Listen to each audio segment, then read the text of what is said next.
Dice así, Mateo 26, 38 al 41. Vamos a ver. Entonces Jesús les dijo: mi alma está muy triste hasta la muerte. Quedaos aquí y velad conmigo. Y yendo un poco adelante, se postró sobre su rostro, orando y diciendo: Padre mío, si es posible, pase de mí esta copa. Pero no sea como yo quiero, sino como tú. Vino luego a sus discípulos y los halló durmiendo. Y dijo a Pedro: ¿así que no habéis podido velar conmigo una hora? Velad y orad, para que no entréis en tentación. El espíritu a la verdad está dispuesto, pero la carne es débil. Quiero compartirle un tema que le he titulado disposición o debilidad. Disposición o debilidad. Este es uno de los pasajes más significativos en la Biblia, que nos relatan las experiencias difíciles y determinantes de Jesús como hombre. ¿Sí sabe usted que Jesús fue hombre? No fue mitad hombre y mitad Dios, fue todo hombre y todo Dios. Y este pasaje nos habla de una de las experiencias más difíciles de él como hombre, determinantes en su faceta humana. Pues. Al leer y estudiar este pasaje, porque es muy emocionante leer el Getsemaní, esta experiencia antes del arresto de Jesús, es muy emocionante leerlo. De hecho, así comienza la película de la Pasión. ¿La ha visto alguna vez? ¿Sí? La que hicieron aquí en Estados Unidos. Bueno, un director americano, ¿no? Pero fue hecha en Israel. Al leer y estudiar este pasaje, la oración de Jesús en Getsemaní, sabemos que esta experiencia constituyó para Jesús como hombre una gran prueba. Debido a la copa en la Biblia simboliza aflicción.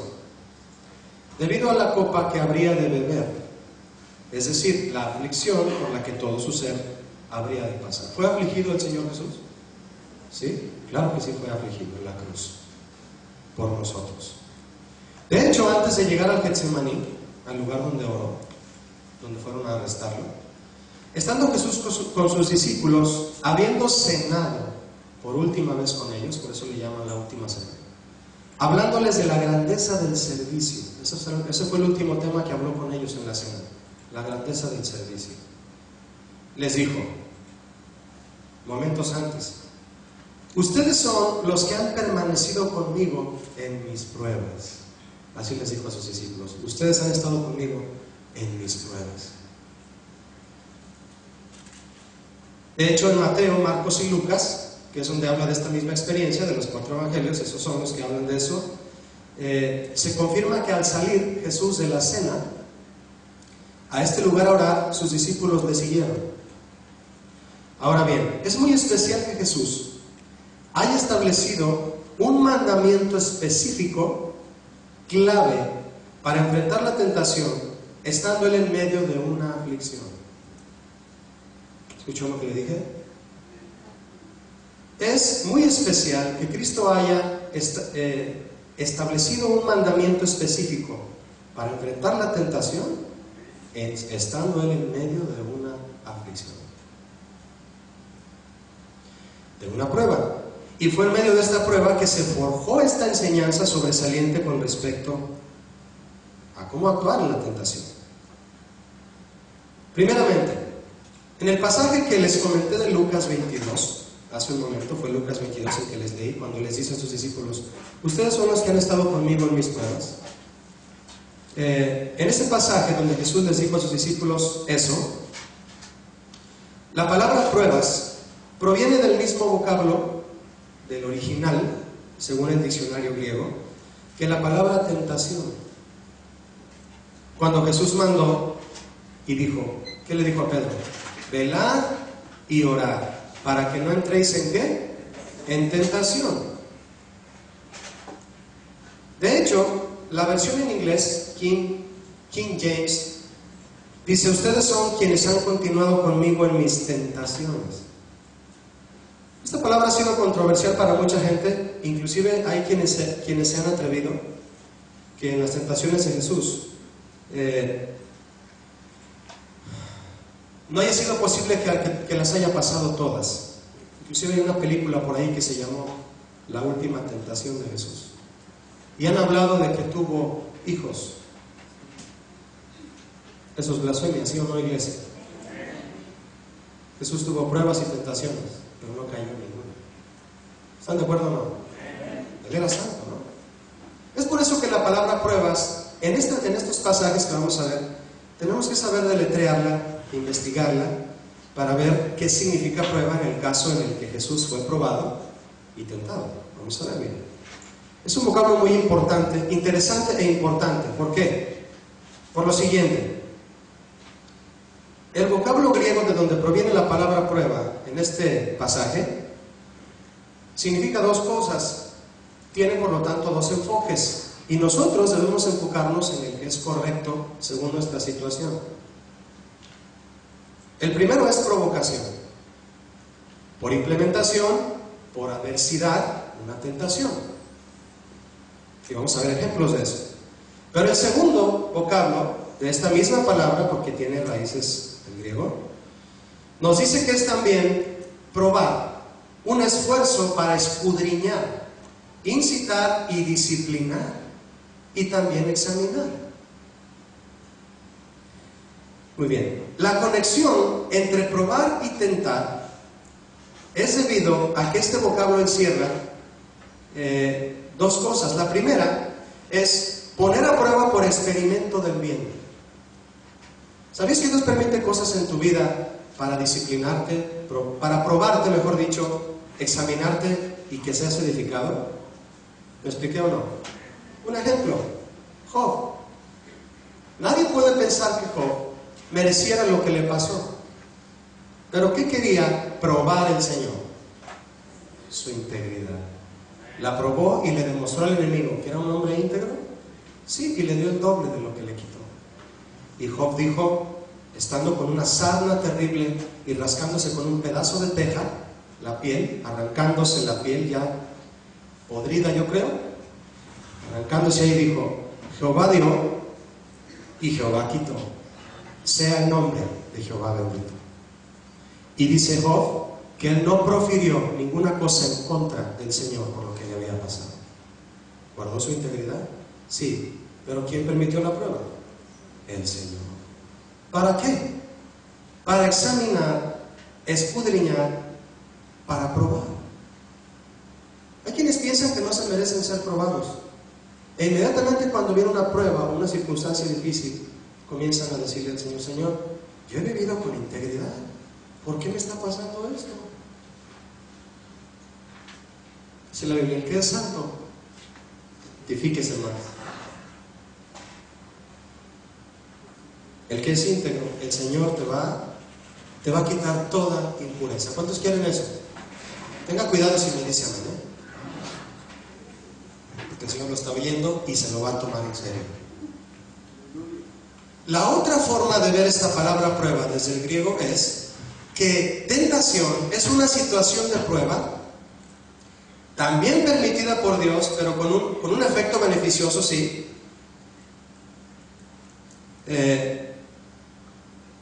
Ok, voy a retomar. Es que leí mal, disculpen. Una situación de prueba permitida por Dios con un efecto y propósito beneficioso. Le voy a dar otro ejemplo más. Vimos el de Job. Le voy a decir uno rápidamente. ¿Recuerda al apóstol Pablo? El apóstol Pablo, un hombre que viajaba, un hombre tremendo en sus viajes y evangelistas, yendo a los pueblos gentiles a llevarles la palabra de Cristo a los pueblos no evangelizados. Y Pablo escribió esto, escuchen.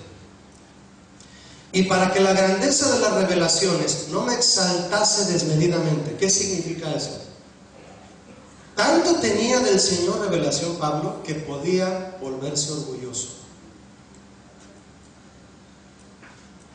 Pero Dios ponía la mano para decirle, tranquilito. Y eso dice aquí. para que la grandeza de las revelaciones, de lo que Dios me da, no me exalte desmedidamente, no me crea yo la divina garza.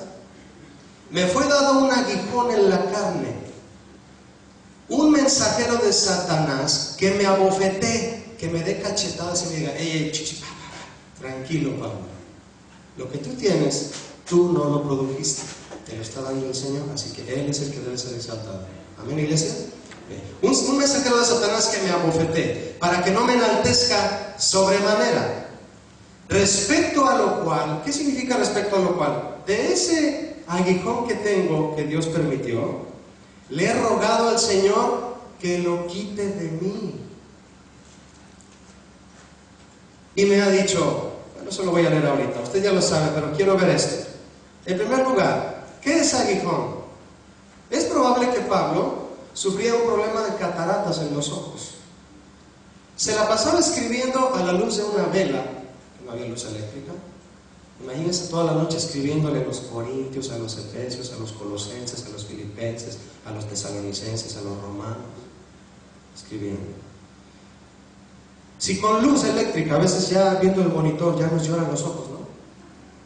Es posible que él tuviera un problema en sus ojos que le impedía hacer físicamente con eficiencia su trabajo en el ministerio. Y él oraba y decía: Señor, alíviame, sáname,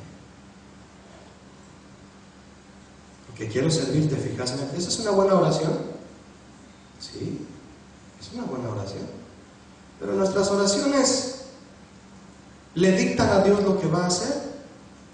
Le pregunto. No, porque la Biblia dice que Él es soberano. ¿Qué le dijo Dios? Le dijo: mira, Pablo, bástate mi gracia. ¿Qué es bástate mi gracia? Voy a derramar mi gracia y con eso. Señor, pero lo que te estoy pidiendo es que me sanes. Bástate mi gracia. Porque mi poder se perfecciona en la debilidad. Y la palabra debilidad aquí significa enfermedad. Usted no puede estudiar todo lo que le estoy diciendo. Que te baste mi gracia mientras estás enfermo. Por tanto, dice Pablo, de buena gana. Es decir, estando enfermo no me voy a quejar. Dice Pablo, de buena gana me gloriaré más en mis debilidades. Debilidades aquí es enfermedades en griego. Usted puede estudiarlo.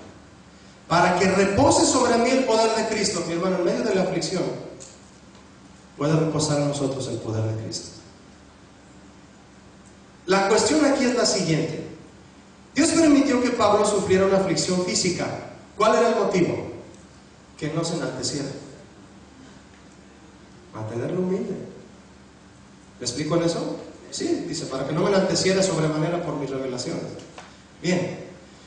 Debilidad, que significa enfermedad, no es una debilidad pecaminosa, claro.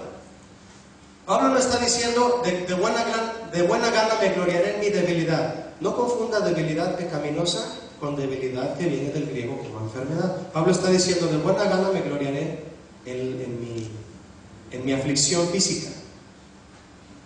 Porque hay quienes tienen una debilidad espiritual y son seducidos a pecar con facilidad. Eso es otra cosa.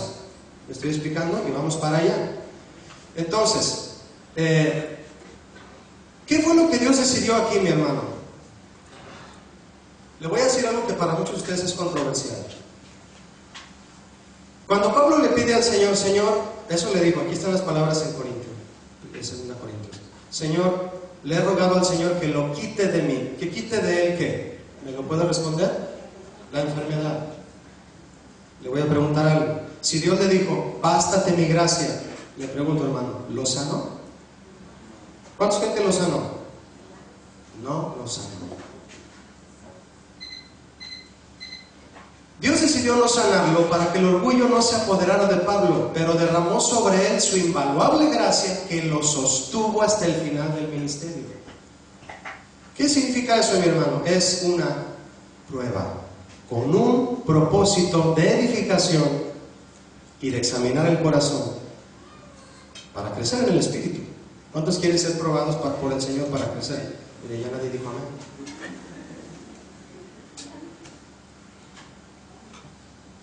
Este mismo vocablo que le mencioné del griego Se dice peirasmos, ahí está en el diccionario griego. También encierra el hecho de una experiencia del mal, pero provocada por ¿quién? La Biblia dice en Santiago 1:3 que Dios tienta o es tentado por el mal. ¿Cuántos están de acuerdo con eso? No lo pregunté bien tal vez. Le pregunto más sencillo. ¿Dios tienta o es tentado por el mal? No, dice Santiago que no. ¿No? Dios no tienta a nadie ni es tentado por el mal, dice Santiago 1:13. Por lo tanto, la tentación, también proveniente de este vocablo, encierra el hecho de una experiencia del mal, pero provocada por ¿quién? En este segundo sentido de este vocablo se refiere a una situación provocada, escúcheme hermano, por negligencia. Negligencia, desobediencia o aún la misma concupiscencia. Que es el deseo de... ¿Qué es concupiscencia? Suena raro, ¿no? Para algunos. Concupiscencia es el deseo desmedido por satisfacer los deseos de la carne. Y por Satanás mismo. ¿No fue tentado Jesús por Satanás en el desierto? ¿Sí? ¿Pero con qué propósito?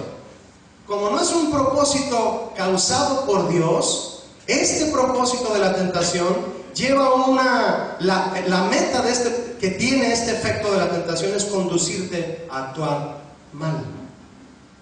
Tú puedes vivir una vida llena de integridad como Job y de repente llegar a la prueba y sientes que Dios te está hablando y te va a decir, te voy a probar. Pero Señor, sí, ya sé cómo estás, pero te voy a probar porque te quiero mejor en tu corazón. Quiero más el carácter de Cristo en ti. Adelante, Señor, y viene algo, yo no sé, Dios lo sabe, para probarte. Pero sales adelante y eres edificado. Pero ¿qué tal cuando viene una tentación que a veces inclusive el mismo hombre por sus deseos carnales permite que llegue? Y por ser negligente, y como decimos en México, ligero de cascos, cae en las garras de la tentación del mundo. ¿Y qué propósito tiene esa tentación? Llevarte a conducirte al mal. Dice Santiago, Dios no tienta a nadie, sino que cada uno es tentado cuando de su propia concupiscencia es atraído y seducido. ¿Sí o no? Cuando de su propia concupiscencia cada uno es atraído y seducido. Después la concupiscencia concibe, es decir, se embaraza. La concupiscencia es ejemplificando a una mujer que se embaraza. ¿Quién la embaraza? El deseo carnal. ¿Y qué da a luz? El pecado. Y el pecado siendo consumado, dice Santiago, da a luz la muerte. Ejemplo de una tentación con tendencia al mal. Le dijo Pablo a Timoteo, mira Timoteo, porque los que quieren enriquecerse caen en tentación. ¿Por qué? Porque Jesús ya había enseñado desde que vino a él con sus discípulos, había dicho, ninguno puede servir a las riquezas y a Dios, porque amará a uno y odiará al otro. Y Pablo está diciendo, los que quieren enriquecerse caen en tentación. ¿Por qué? ¿Por qué caen en tentación los que quieren enriquecerse? Porque engañosamente comienzan a poner en primer lugar el dinero. Y mis hermanos, amar el dinero es la raíz de todos los males. No el dinero. Porque hay quien tiene mucho dinero y vive en integridad cristiana. Yo conozco amigos con mucho dinero y son excelentes personas para el Señor. El dinero no es la raíz de todos los males. Es el amor al dinero. Los que quieren enriquecerse caen en tentación y lazo y en muchas codicias necias y dañosas que hunden a los hombres en destrucción y perdición. Esa es una tentación provocada por la codicia. La codicia, mi hermano, es un sentimiento puesto por Dios o brota de la carne. De la carne. Si tú empiezas a ser arrastrado por codicia y caes en echas un tarjetazo con tarjeta de crédito, pero fuerte, compras un carro de $30,000 y nada más diste $10 de enganche y debes 28,900, dineral, y ni siquiera le pediste a Dios la guía del Espíritu Santo para ver si era su voluntad comprar ese carro, ni siquiera sabías que a los 3 días te iban a correr del trabajo, no sabías nada de eso. Tus ganas de tener un carro, es un ejemplo, tus ganas de tener un carro de $30,000 llegó a dar el tarjetazo. ¿Decimos tarjetazo? ¿Aquí dicen tarjetazo? Tarjeta de crédito. Entonces, te corren del trabajo, te quedas sin dinero, te empiezan a hablar del banco, oiga usted aquí de una buena lana. Y tú dices, Señor, me estás probando, ¿verdad? Me estás probando, Señor. Qué gran prueba. Sí que me vas a sacar adelante, ¿verdad, Señor? Yo sé que en esta prueba tú me vas a suplir todo para pagar esa deuda. Yo creo que Dios desde su trono va a decir, ¿cuál prueba? ¿Tú te metiste en esa deuda? No te dije que te metías en esa deuda. Primera de Juan dice que si oramos conforme a su voluntad, Él nos oye, pero fíjese, conforme a su voluntad. Y si nos oye, tenemos lo que pedimos. ¿Quieres comprar algo y tener algo? Pregúntale al Señor, hermano. Y el que está a tu lado, pregúntale al Señor. No lo hagas tú solo. ¿Me estoy explicando o no? Muy bien. Esa persona que se quedó atrapada en esa deuda, ¿usted cree que es correcto que sin haber tomado en cuenta a Dios para hacer esa compra y meterse en ese asunto, le pida a Dios que lo saque? Le pregunto. Si no me quiere responder está bien, ¿eh? No me enojo, pero piénselo, hermano. El Hijo del Hombre no tenía ni siquiera dónde recostar la cabeza. Jesucristo. ¿Qué significa eso? No tenía nada en la tierra. Nada. El Señor Jesús no deseaba nada más allá de lo que le daban y comía y seguía hablando la palabra. Por eso Pablo le dijo a Timoteo, los que quieren enriquecerse caen en tentación, yo diría también, y caen en deudas. Y lazo, y los que no caen en deudas, pero empiezan a hacer dinero y dejan de venir a la iglesia, se encierran en codicias necias y dañosas, dice Pablo, que hunden a los hombres en destrucción y perdición, porque empiezan a servir al dinero en vez de servir al Señor. Esa es una tentación a la que fue llevado un hombre por su codicia, no una prueba por la que Dios te hizo pasar para probar tu corazón. Otro caso puede ser el siguiente. Un hombre que tenga su carrito, un carro, no sé, modelo 2005, es de él. Lo compró y lo pagó, estuvo ahorrando para pagarlo, lo pagó, es él. Y un día sales de la iglesia y el carro ya no está, te lo robaron. Y no tenías pagado el seguro del carro. O sea, te quedaste sin carro y sin el valor del carro. Y tú eres una persona que, no porque tú lo consideres de ti mismo, pero bueno, pues tenías un carro, no tenías deudas para transportar a tu familia. Pero Dios permitió que fuera robado tu carro. Y tú tienes una actitud tan confiada en Dios que te dice un hermano allá afuera, yo te doy rayo a tu casa, yo te llevo. Te subes al carro de tu hermano que te da rayo y te dice, vamos a reportar el carro por si lo encuentran, porque se lo robaron. Allá en México ya no regresan los carros, te lo roban y no lo vuelves a ver nunca en tu vida. No sé aquí. Entonces, camino a tu casa con el hermano que te está dando rayo a tu casa, tú vas pensando ahí en el asiento, Señor, me robaron mi carro. Yo creo, Señor, que tienes un propósito con eso. Tú sabrás. Tu voluntad es perfecta. Puede pasar el tiempo y tú, por estar tranquilo, esperando en Dios, te regalan otro carro. Yo conocí un caso tal como se lo estoy platicando. Te regalan otro carro, mejor que el que tenías. Simplemente por haber esperado en Dios y porque esa situación de haberte quedado sin carro fue guiada por Dios para probarte, a ver cómo reaccionabas a la hora de salir y ver que tu carro no estaba. Porque hay gente que inmediatamente se desespera. ¿Por qué? Si yo te sirvo, Señor, ¿por qué me robaron el carro? Era no digo qué carro me robaron. Era un buen carro, Señor, ¿por qué me lo robaron si yo te sirvo? Deje que Dios haga lo que Él quiera. Están dispuestos a que Dios haga lo que Él quiera. ¿Sí o no? Sí. Deja que Él haga lo que Él quiera con tu vida. Una cosa es que la situación difícil sea propiciada por Dios para probarte y edificarte, como a Job, y otra cosa es que la situación sea propiciada por tu negligencia y tu desobediencia, y de ahí Si le pides a Dios que te saque, yo no sé cómo vaya el Señor a reaccionar. ¿Se acuerdan de Jonás? En Jonás 1, verso 4, dice que cuando Jonás, ¿a dónde le dijo Dios que fuera? A Nínive. ¿A dónde se fue él? Totalmente al otro lado. Eso fue, dígame esa palabra, fue desobediencia. Bien. Se fue a Tarsis, tomó el barco al otro lado. Dice claramente en Jonás 1:4 que el Señor Jehová envió una tormenta para que el mar se embraveciera y empezaran todos a darse cuenta quién era el culpable de esa tormenta en el barco. Echaron suertes y Jonás salió y dijo: por mi culpa es esta tormenta. Y todos decidieron echarlo al mar. ¿Ya lo he leído?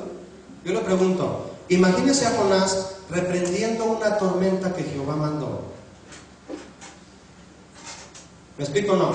Señor, reprendo esta tormenta en el nombre de Jesús, paz y bonanza a este mar. Y el Señor arriba: pues si yo la mandé, la tormenta. ¿Para qué envió la tormenta a Jonás? Para que se bajara del barco. Y Dios, cuando se bajó del barco, le aventó un salvavidas y le dijo: salte a la playa, deja que se te seque la ropa, te cambias, te pones tu corbata y te me vas a Nínive a predicar. ¿Eso sucedió? Ah, no, envió un gran pez que se lo tragó 3 días. ¿Y ha leído usted la oración que hizo Jonás desde dentro del pez? Él dijo: Señor, sácame del sepulcro. ¿Qué causó esa tormenta? O sea, Dios quiso, si se hubiera ido a Nínive, ¿hubiera habido tormenta? No, porque hubiera habido obediencia. Pero Jonás se fue para el otro lado y Dios lo amaba tanto como usted y a mí, que dijo: no, tú no te me vas de aquí. Envía la tormenta, lo hace que se baje y se lo traga el pez, y pasa una terrible situación por desobediente. La prueba en la que tú estás, hermano, la situación difícil en la que te encuentras ahora, es porque amas a Dios y sabes que Dios te está probando en tu integridad como a Job, y te va a hacer crecer y te va a impulsar hacia adelante. O es una situación difícil en la que has caído por tu negligencia y tu desobediencia. Examínalo. Y ten cuidado si se te ocurre pedirle a Dios que te saque de la situación en la que estás, si tú solo te metiste. Imagínate a Jonás dentro del pez el primer día. Sácame de este pez. Imagínense la pestilencia dentro. Si en la pescadería, ¿cómo huele el pescado? Imagínense adentro del pescado. Es el pez. El pescado es cuando ya murió. Él decía: sácame del sepulcro. Estaba enredado con... no sé en qué parte del pez se encontraba. Lo escupe el pez y dice: esta es la oportunidad de mi vida. Y obedece. Cuando salgas de esa situación, hermano, en la que tú te metiste fuera de la voluntad de Dios, más te vale que obedezcas, porque como decía un hermano de Puerto Rico, el Señor es duro, hermano, porque nos ama. Y dice la Biblia que Dios al que ama disciplina y azota a todo aquel que tiene por hijo. Qué bueno es Dios, ¿no? Al tratar con nosotros y sostenernos como a Pablo, aún en medio de una debilidad física, sostenernos hasta el final del ministerio. Debido a esto que hemos comentado en cuanto a las palabras prueba y tentación, es que debe averiguarse bien a qué se refiere el texto cuando aparecen estas palabras en cualquier pasaje bíblico en nuestro idioma. La Biblia no fue escrita en español, la Biblia fue escrita en hebreo y luego en griego y en arameo. Al ser traducida, es obvio que nuestra cultura y nuestro idioma no va a interpretar de manera correcta todo lo que se vivió en aquel tiempo. Tienes que estudiar muchísimo, hermano. No te estoy diciendo que yo estudio muchísimo. Todos tenemos la misma necesidad de indagar, ¿verdad? Que sí, de escudriñar la palabra de Dios para poderla entender. Es por eso que debe averiguarse, para que no nos atrevamos a decir que la Biblia se contradice. La Biblia es un libro perfecto, ¿no es así?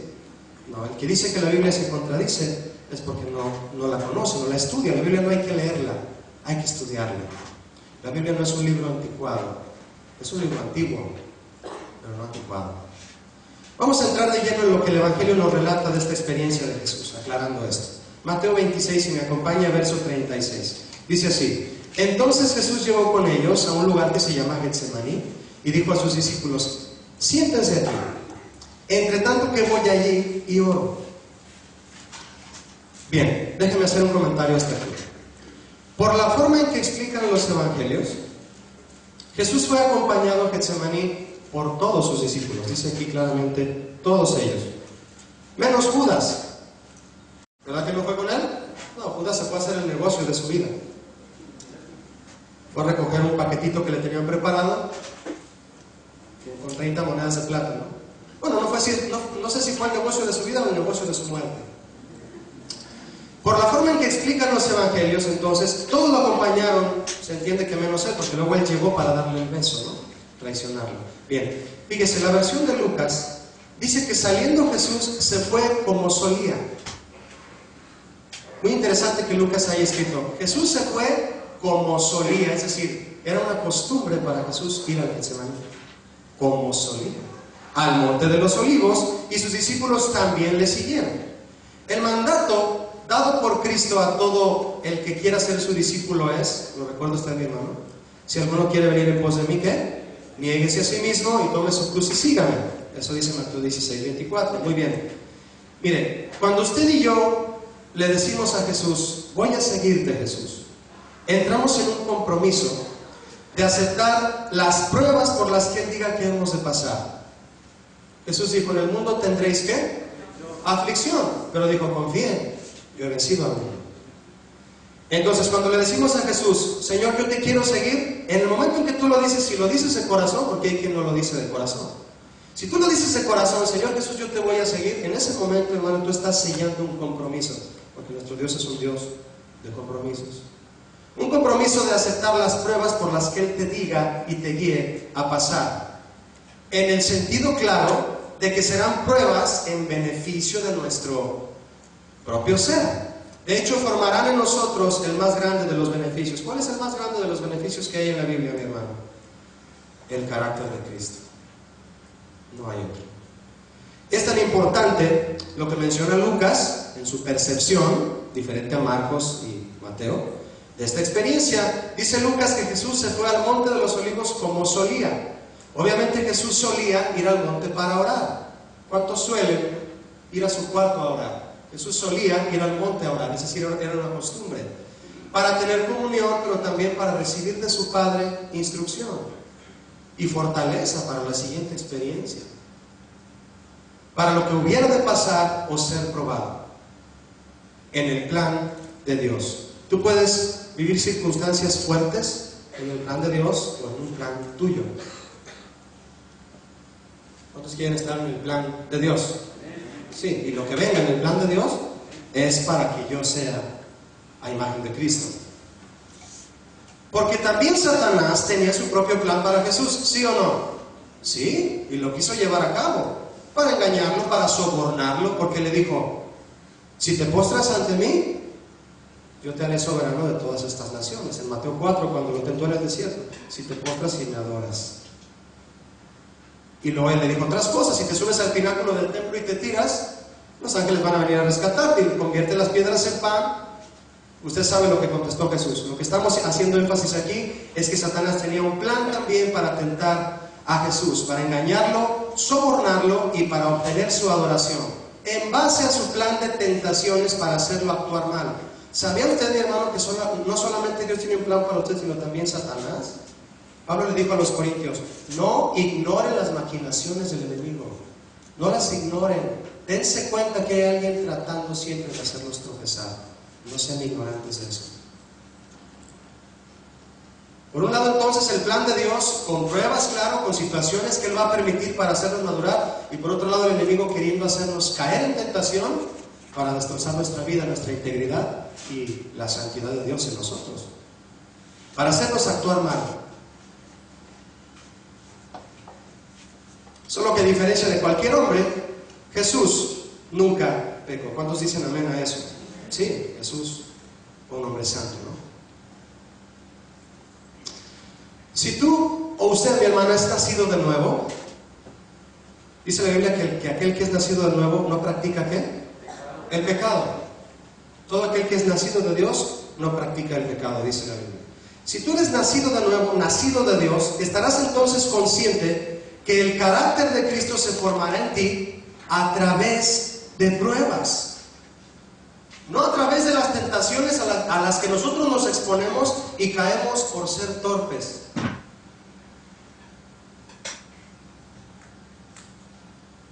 Está el hombre solo en su casa, prende la computadora, es adicto a la pornografía.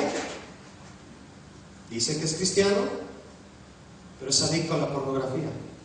Y prende la computadora diciendo, no, yo no voy a ver pornografía, pero salen unos links ahí y tienes que apagarla, tienes que quitar el internet de tu casa. ¿Por qué caes en esa tentación y luego vienes y pides perdón a Dios? Porque tú prendiste el aparato y tú te expusiste ahí. ¿Sí o no? O le vas a decir al Señor, ay Señor, tápame los ojos para no caer en tentación. Qué tonto se oye, ¿no? Si no quieres caer en tentación, mi hermano, donde sabes que podrías caer, no vayas y te metas. No te metas. ¿Qué hizo José? Platicábamos el miércoles aquí. ¿Qué hizo José cuando la esposa de Potifar lo jalaba de la túnica y le decía, duerme conmigo, duerme conmigo? ¿Qué hizo José? No lo leímos el miércoles porque estaba más adelante. Se quitó la túnica y le dijo, toma la túnica si es lo que quieres estar agarrando, y salió corriendo de ahí. José era un hombre santo que por ser santo no se sentía todopoderoso.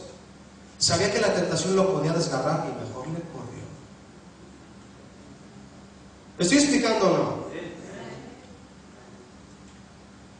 ¿Estás en una prueba que Dios permite o en la que Satanás te arrastró? O tu propia carne, porque tampoco le podemos echar la culpa al enemigo siempre. A veces decimos, ay Satanás, ¿cómo me tientas? ¿Yo qué? ¿Tú prendes solo la computadora?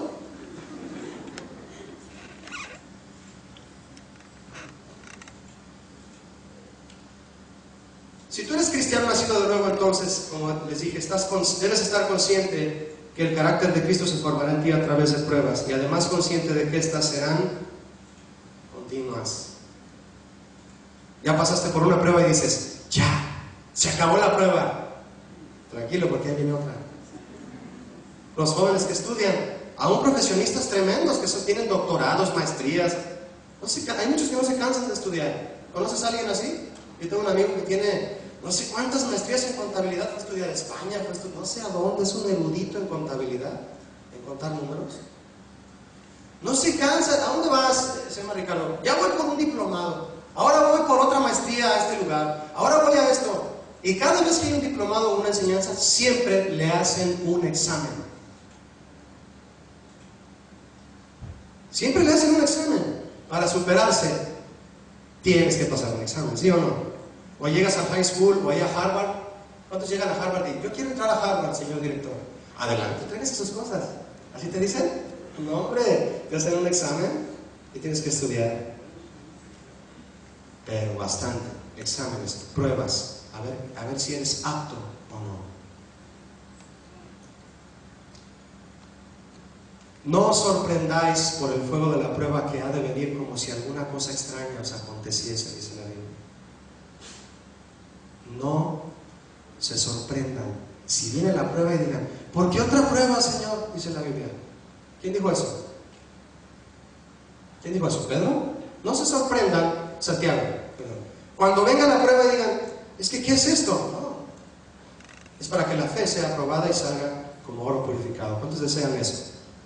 Jesús deseaba siempre que el Padre fuera visto a través de Él, y por eso su visita al monte a orar era continua. Getsemaní era un lugar que era un molino de aceite, dice la historia. Aceite que era extraído a presión de los olivos que ahí se cultivaban. No se puede sacar el aceite de las aceitunas sin esa presión.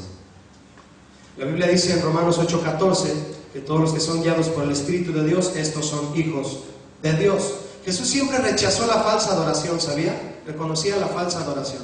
En una ocasión, después de haber multiplicado el pan y la comida, y les dio de comer a una multitud, lo quisieron levantar en hombros para hacerlo rey. Y él sabía que no era su tiempo. ¿Y sabe usted qué hizo? Se escabulló entre todos y se fue, dice claramente en la Biblia, Lucas. Se fue solo al monte a orar.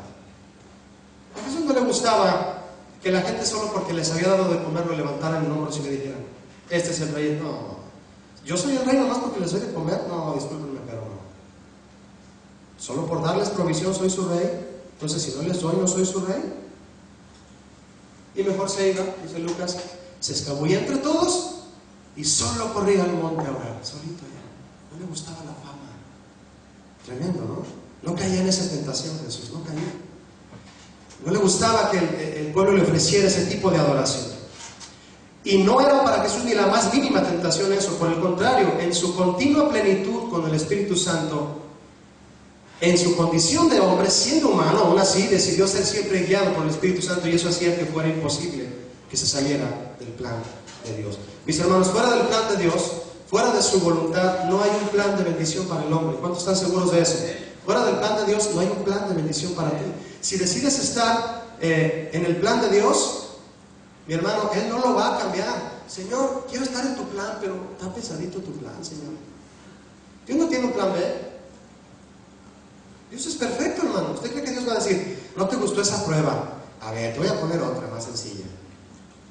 Imagínese a Dios haciendo eso, el soberano, el creador del universo, escuchándonos cambiar la prueba. No.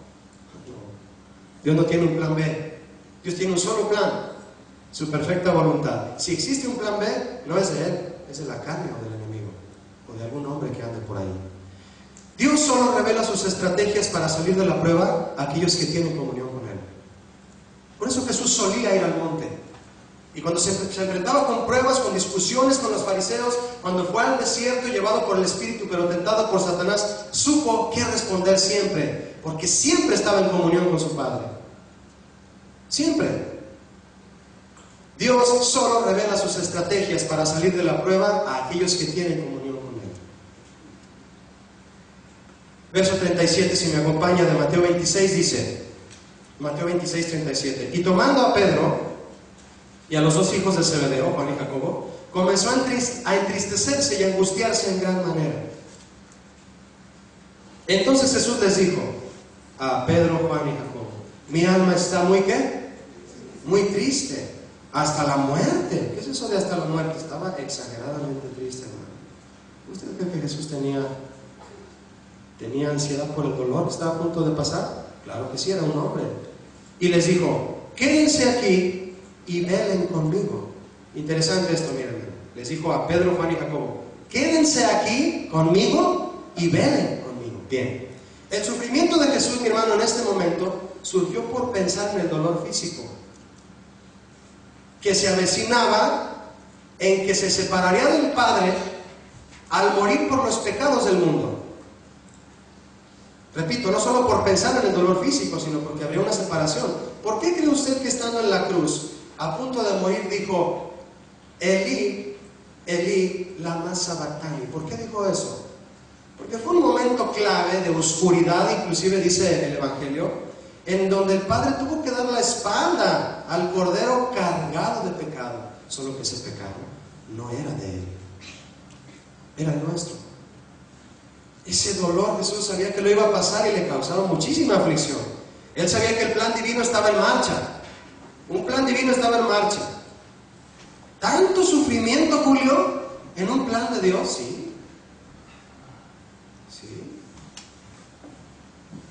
Sin nada que lo detuviera. ¿Usted cree que algo iba a detener el plan divino del Señor en su plan de salvación enviando a su precioso Cordero? No.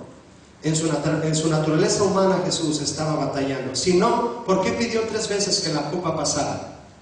No lo pidió una sola vez, hermano. Lo pidió 3 veces. Padre, que pase de mí esta copa. Que pase de mí esta copa. 3 veces. Y 3 veces le respondió también, pero no se haga mi voluntad sino la tuya. Es difícil estar en un tiempo de aflicción, hermano. Yo lo comprendo a usted. Y quisiera en algún momento, yo sé que va a haber la oportunidad de que yo aprenda de usted si su aflicción ha sido extrema. Hay cristianos aquí en la iglesia, yo puedo asegurar, cuyas aflicciones han sido, que dices, a mí Job me queda chiquito, hermano. Y yo respeto eso, porque ha salido del crisol, hermano, con un pedazo de oro, pero mejor que ni 24 quilates.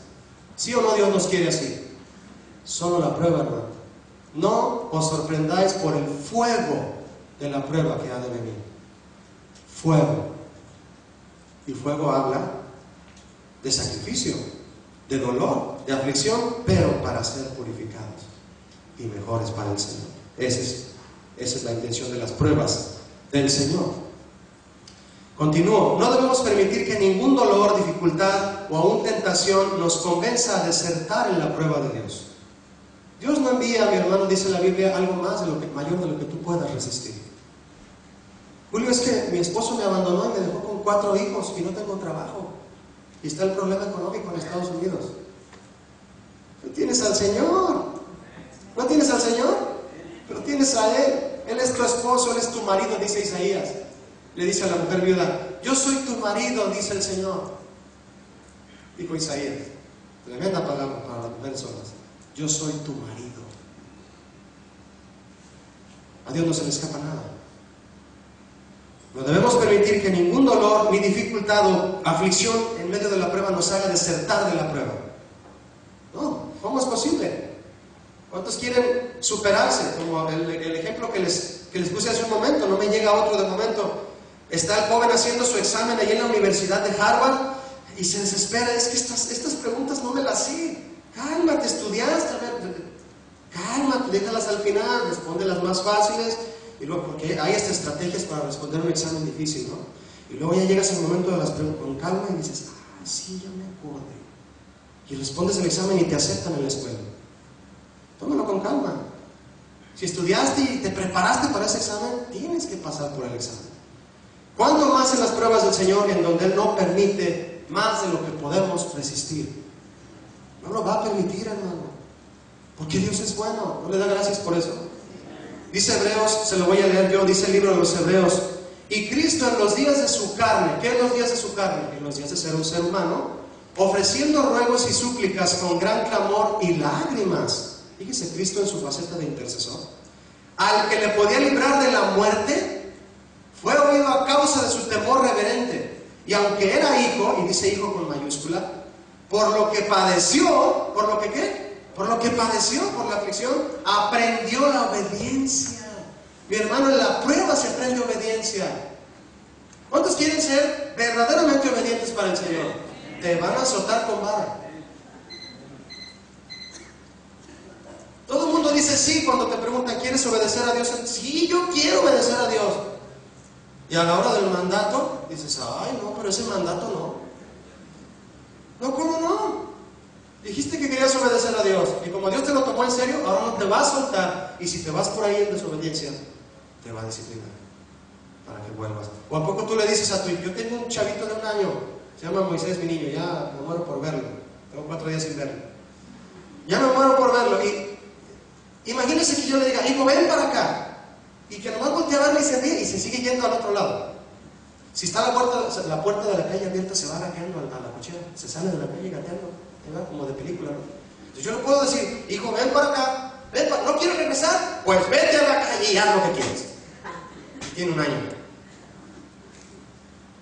Imagínese qué tontería. No, mi hermano. Si usted le entregó su vida a Dios verdaderamente, Dios, si no alcanzó a cerrar la puerta para cuando usted se salió, va a salir corriendo por usted. Como yo por mi niño. ¿A dónde vas, muchacho? ¿Lo voy a abrazar? Está chiquito, no le voy a pegar. Lo voy a agarrar a besos. ¿No? Dios nos ama. Y porque nos ama, nos disciplina y azota a todo aquel que tiene por hijo. Y aunque era hijo, Jesucristo, dice Hebreos, por lo que padeció aprendió la obediencia. Y habiendo sido perfeccionado, fíjense, hermanos, Cristo fue perfeccionado en la aflicción. Vino a ser autor de eterna salvación para todos los que le obedecen. Al final de la prueba, no solo tú eres bendecido, sino todos los que te rodean. Un padre de familia que actúa como cabeza de su esposa y de él, y cuya cabeza de él es Cristo, como dice Pablo a los Corintios. En ese orden, siendo cabeza de su esposa y Cristo siendo cabeza de él, obedeciendo, sometiéndose a Cristo el esposo, bendice a toda su familia, ¿sí o no? Pero aquel esposo que no se somete a Cristo, que no le da lugar a su esposa como debe de ser, echa a perder su familia. Cristo, por someterse a la obediencia al Padre, mi hermano, fue autor de eterna salvación para todos los que le obedecen. Al final de la prueba no solo tú eres bendecido, sino los que te rodean. Y por el contrario, al desertar al trato de Dios, muchos son afectados. Tu familia, para empezar. Acepta la prueba de Dios, mi hermano, el trato del Señor, Y cuando salgas purificado, santificado por el Señor de esa prueba, vas a ser de bendición para tu familia. ¿Cuántos quieren eso? Sí, la prueba de Jesús para obedecer al Padre vino de su relación con Él. ¿De dónde recibió Jesús fuerza para soportar la prueba que iba a pasar en la cruz? De su misma relación con Dios, el que es también la fuente de nuestra fortaleza. Verso 39, si me acompaña, de Mateo 26, verso 39. Y yendo un poco adelante, se postró sobre su rostro. ¿Quién se postró? Jesús, orando y diciendo: Padre mío, si es posible, pasa de mí esta copa, pero no sea como yo quiero, sino como tú. ¿Cuántos quieren hacer esta oración siempre en medio de una prueba? ¿Todos? Señor, está difícil esto, pero que sea como tú tienes un plan perfecto. Y yo espero en ti, Señor. No voy a mover las piezas aquí. No muevan las piezas, hermanos, si Dios las acomodó. Aunque Jesús, acompañado de sus discípulos y aún más, acercando más hacia Él a 3 de sus amigos casi inseparables, Pedro, Juan y Jacobo, se fue solo más adelante. Les dijo a ellos: quédense aquí y velen conmigo. Pero aún así, se fue más adelante, dice el versículo. Todos se durmieron. Todos se durmieron. Aún estos 3 que parecía que eran los que se mantendrían de pie con Jesús. Nosotros, imagínense a Pedro, Juan y Jacobo. Sí, Jesús, nosotros vamos a orar contigo allá a las 3 de la mañana. Más o menos esa hora. Sí, Jesús, nosotros vamos a orar contigo. Sí, vamos a orar, sí. Todos se durmieron, dice la Biblia. ¿De qué nos habla esto? Todos dormidos y Jesús solo allá orando. Mi hermano, el trato de Dios es a solas. Es entre Dios y tú. ¿Cuántos entienden eso? El trato de Dios para tu vida es entre Dios y tú. Inclusive mucha gente que te quiere, que te ama y está cerca de ti, hay ocasiones que ni siquiera van a entender por lo que tú estás pasando. ¿Recuerda a Abraham? Abraham obedeció a Dios porque Dios le dijo: levántate y ve a un monte en la tierra que yo te diré, un monte que yo te diré en la tierra de Moriah, y llevarás a tu hijo, lleva leña, porque me lo vas a ofrecer en sacrificio. Cuando llegó al monte, a la falda del monte, Abraham agarró la leña, al asno, y agarró a Isaac. ¿Sí recuerda usted lo que le dijo a sus siervos, Abraham? Les dijo: ustedes quédense aquí, que el muchacho y yo iremos y adoraremos y regresaremos.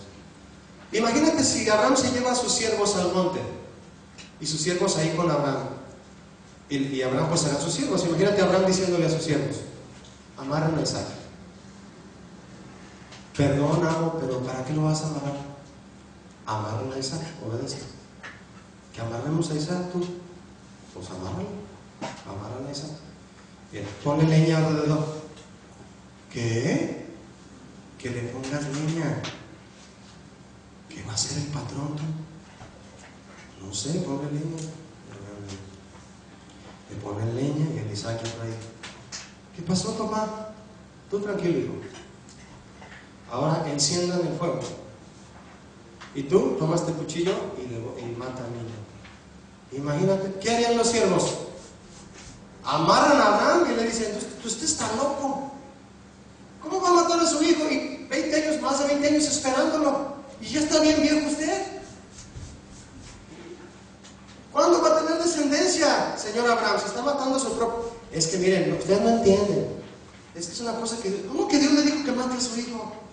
Mi hermano, hay cosas entre tú y Dios que los demás no van a entender. La cosa es entre tú y Dios. Abraham se fue solo al monte y él hizo todo. Él amarró a Isaac, él lo sujetó, él lo puso en el altar, él puso la leña y él agarró el cuchillo. Y él dijo: esto me está pidiendo Dios, esto voy a hacer, es un asunto con él. Isaac tampoco lo entendía. Solamente Abraham, porque Abraham fue el que le llevó la voz diciéndole: tú vas a pasar por esta prueba. A la hora de levantar la daga, usted sabe lo que pasa. Llega el ángel del Señor y le dice: no lo mates, porque el Señor ha visto que eres obediente. Y se encuentran a un cordero atorado de los cuernos en los arbustos. Dios les proveyó. Es decir, el Señor bajó con Abraham y le dijo: ya me di cuenta que eres obediente, Abraham. Ya, no mates a tu hijo. Yo voy a matar al mío en lugar del tuyo. Yo voy a poner al mío, no más un poquito después. No mates al tuyo, yo voy a enviar al mío un día. Y él va a ser obediente para dar su vida voluntariamente. Nadie lo va a amarrar a Cristo. Él solito se va a quitar la túnica y él solito se va a poner ahí. Él solito va a estirar su mano y va a decir, vengan los clavos. ¿Qué hubieran hecho los siervos de Abraham? Le hubieran impedido por no entender lo que Dios, el asunto que Dios tenía con Abraham. Dios tiene un asunto con cada uno de nosotros, mi hermano. Trátalo personalmente. Dile, Señor. Y te dicen cosas y te dicen consejos. Qué bueno que te aconsejen, que oren por ti. Pero tú, como dice en México, el dicho, solo el indio sabe lo que trae en su morral.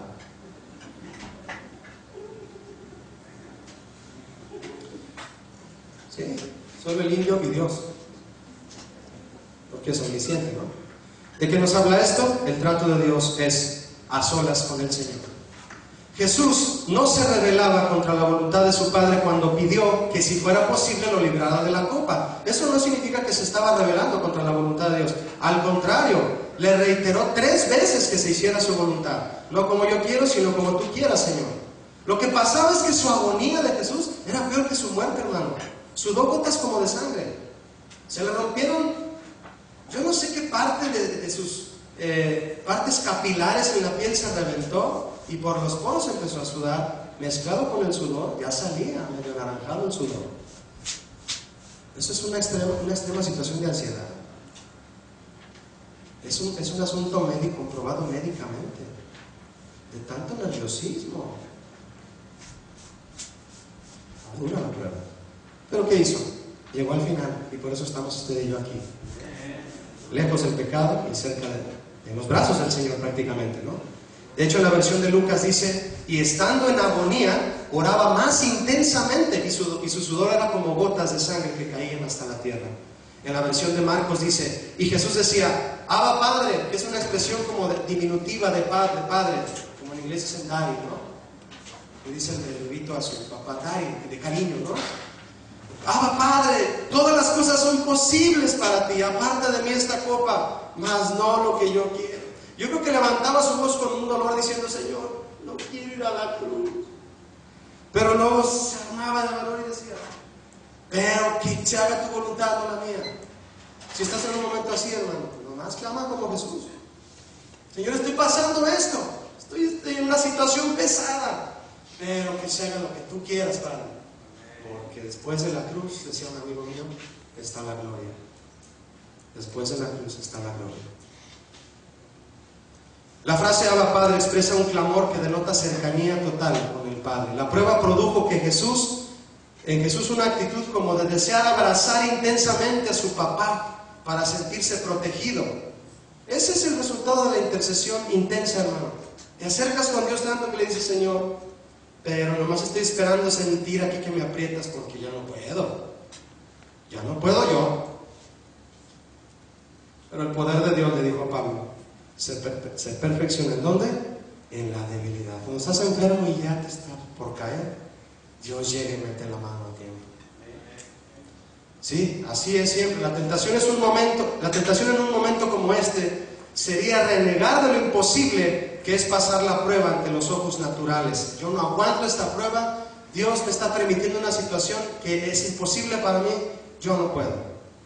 Y no vienen a la iglesia, y no se someten a la voluntad de Dios, ni leen la palabra, pierden la fe, se enfrían, posiblemente hasta los acapara la apostasía. A muchos que se alejaron de la prueba por creer que Dios ya no estaba ahí. No, es el primero que llega ahí. El primero que llega al salón para repartir los exámenes es el maestro. Verso 40 de Mateo 26 dice, vino luego a sus discípulos y los halló durmiendo y dijo a Pedro, ¿así que no habéis podido velar conmigo 1 hora? Velad y orad para que no entréis en tentación. El espíritu, la verdad, está aquí, mi hermano, dispuesto, pero la carne es débil. Yo le preguntaba al principio, ¿qué tenemos, mi hermano? ¿Disposición o debilidad? La carne es débil, el espíritu es el que está dispuesto. ¿Dispuesto a qué? A estar despierto a la hora de la tentación. ¿Cuál era la tentación ahí en este momento? Estar dormido en lugar de estar clamando a Dios. David en lugar de haberse ido a la guerra como le correspondía al rey, poner el ejemplo e irse a la guerra, porque también era guerrero, no solo poeta, se queda dormido. Y dice claramente ahí en el pasaje donde está explicando eso del rey David, que se levantó ya puesto el sol, es decir, ya en un momento del día en donde no debía por qué estar dormido, se estira David, se pone en el balcón y ve a Betsabé desnuda. Por estar en el lugar incorrecto, eres atrapado por la tentación. No vayas al lugar incorrecto, que Dios ya te dijo cuál es. No te metas ahí. Yo hablaba el miércoles de que hay quienes tienen la osadía de cuestionar los mandamientos de Dios en lugar de obedecerlos solo porque Él lo dice. No adulterarás. ¿Qué más dice el mandamiento ahí en Éxodo? Dice no adulterarás. ¿Dice algo más? Léalo y verá que solo dice no adulterarás. Y el que ama a Dios dice no adulterarás. No adultero. No lo hago. Pero hay quienes ven el mandamiento y ¿cómo que no adulterarás? Pues si hay un deseo en mí carnal, físico, y Dios hizo muchas mujeres en la tierra, muchas muy hermosas, ¿cómo no adulterarás? ¿Qué controversia es esa? Y se ponen a cuestionar el mandamiento en vez de obedecerlo de inmediato. ¿Me expliqué o no? Los que aman a Dios, mi hermano, obedecen sus mandamientos sin cuestionarlos. Sin cuestionar. ¿No adulterarás? No voy a adulterar. No, ¿por qué? Amo a Dios. Dice el Salmo 97:10, ama al Señor y aborrece el pecado. Love God, hate sin. Una canción muy antigua que me gusta mucho. Love God, hate sin. Eso lo decía la canción y se me quedó grabado. Love God, hate sin. ¿Sí estoy pronunciando bien el inglés? ¿Sí? Yo nunca me equivoco, perdón, me equivoco, pero me gusta aprender nuevas cosas. Love God, hate sin. ¿Es difícil entender eso? No. ¿A qué estuvo tentado Jesús durante su clamor en el Getsemaní? Aún a desertar de llegar a la cruz. Imagínate, hermano, pero no lo hizo. En ese momento Pedro y los otros se caían de sueño y Jesús usó esa circunstancia para ponerlos al tanto de las tentaciones que muy pronto enfrentarían. ¿Cuáles eran esas tentaciones que vendrían, hermano? Escucha esto, las mismas que el enemigo usa hoy. En ese momento, al decirles Jesús, pónganse a orar y a velar para que no entren en tentación. ¿Cuáles tentaciones? ¿Le digo cuáles tentaciones vendrían? Escúchelas. La primera, la de huir en lugar de quedarse en la prueba. ¿Cuántos estuvieron en la cruz con Jesús en el Calvario? ¿Dice la Biblia que estuvo Pedro? Todos se fueron. Número 2, la tentación de negar su relación con Él. ¿Lo negó Pedro o no? 3 veces. Cayó en la tentación. Número 3, la de verlo morir y con él sus esperanzas y la tentación más fuerte. La de llegar a pensar que creer que todo lo que vivieron con Jesús fue un engaño.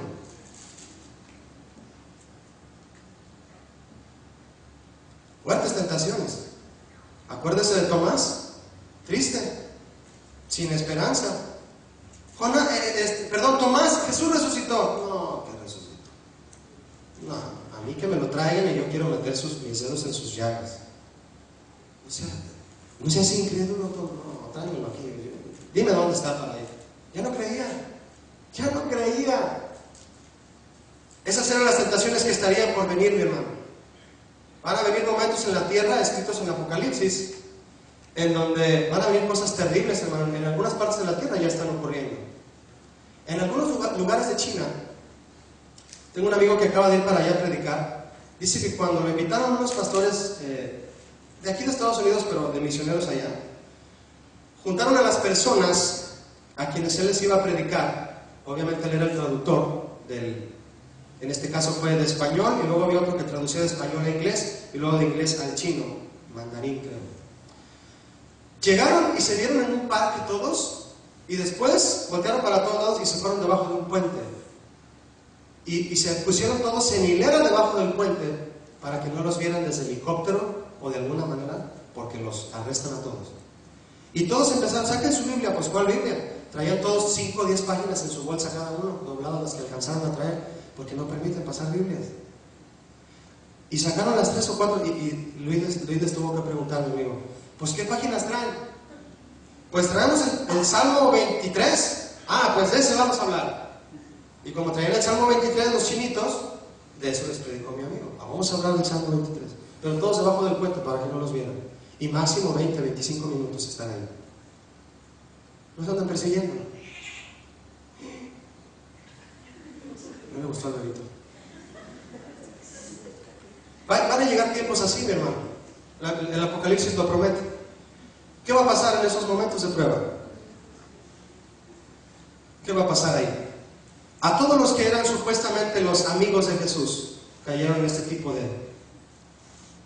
de problemas. Y vendría una tentadora pregunta, la gran y tentadora pregunta.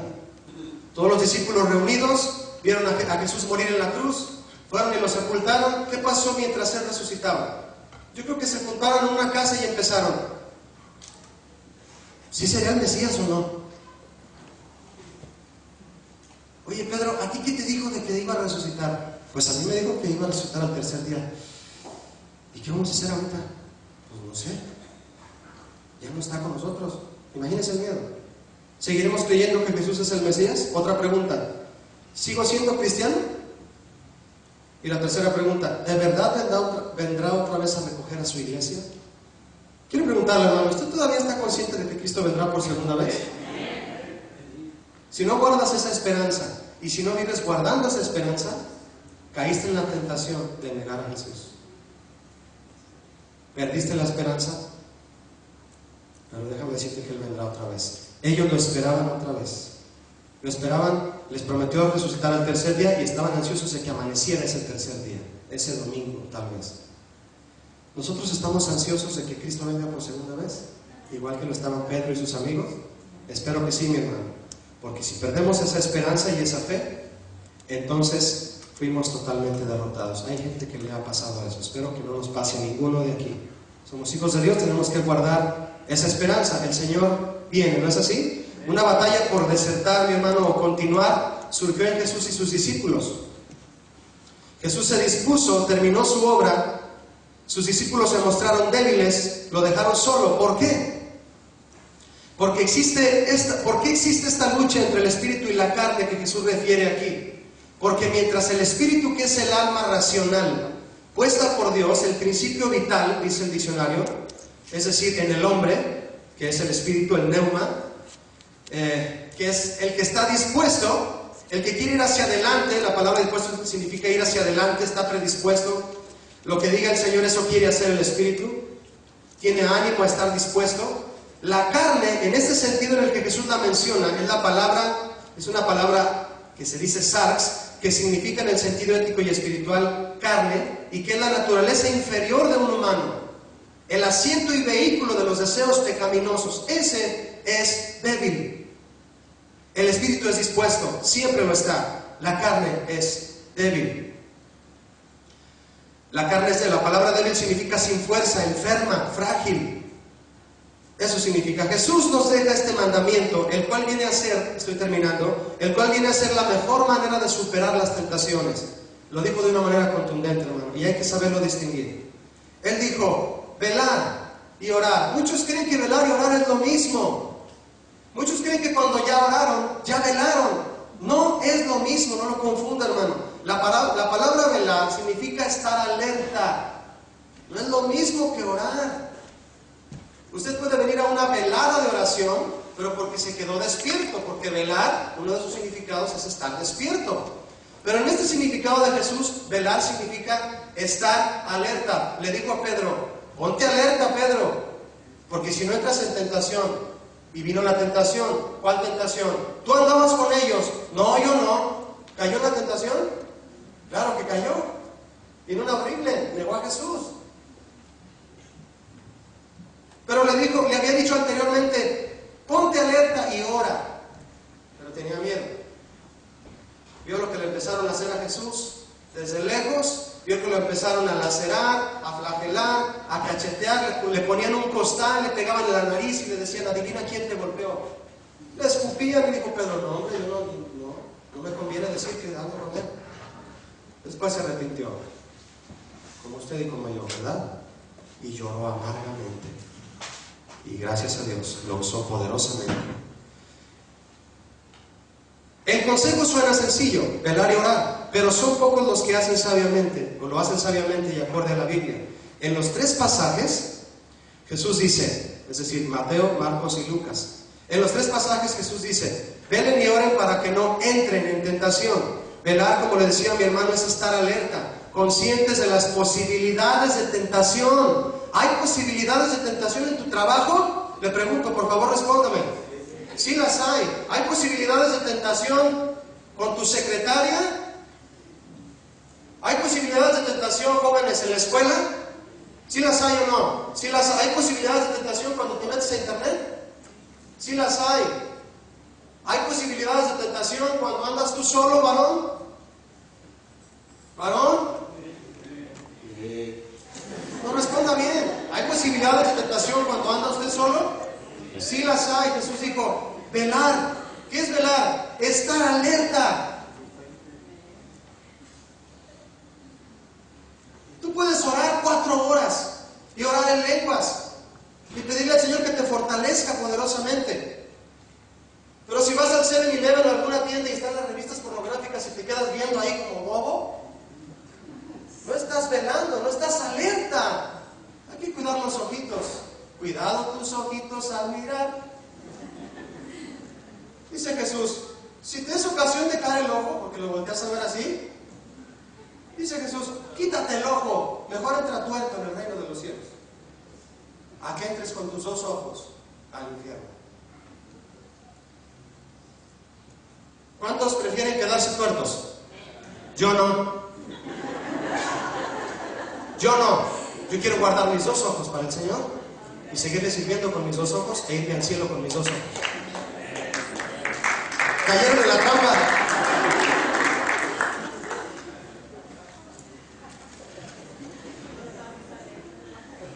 Deja de revirar por el hombro. El varón ve a una mujer con minifalda y hay un maestro que enseñó. Yo lo escuché en un disco. ¿Qué enseñanza? Y decía la enseñanza, la primera vez que volteas a ver a esa mujer, a veces es inevitable, porque el hombre tiene radar.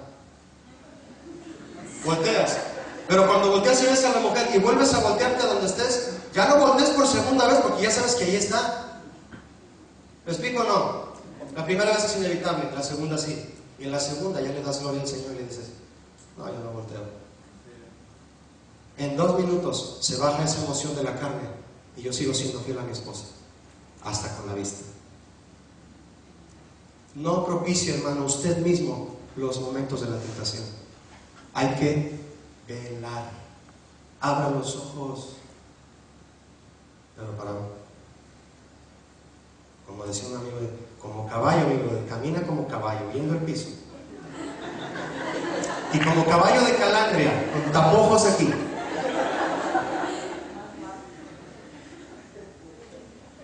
Todavía tenemos carne, ¿sí o no? ¿Sabe cuándo se va a acabar esta carne? Como dice 1 Corintios 15, Pablo enseña la resurrección de los muertos cuando este cuerpo sea transformado y glorificado. Mientras hay que velar para no entrar en tentación. Hay que estar conscientes de las posibilidades de tentación. Ser sensibles, mis hermanos, a las sutilezas y estar equipados para la batalla. La tentación ataca por donde somos más vulnerables y no debemos resistirla solos. No, que no seas tú mismo quien le abra paso a la posibilidad de caer en aquello que una vez fuiste demasiado débil.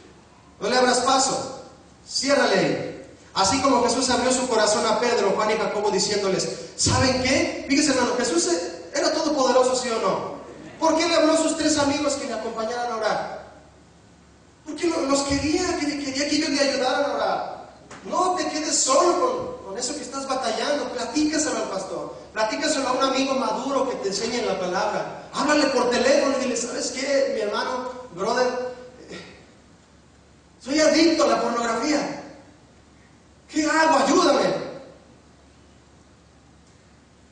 No te quedes solo con ese pecado. Eso le habló a sus amigos. Ustedes 3 vengan para acá. Eran 11.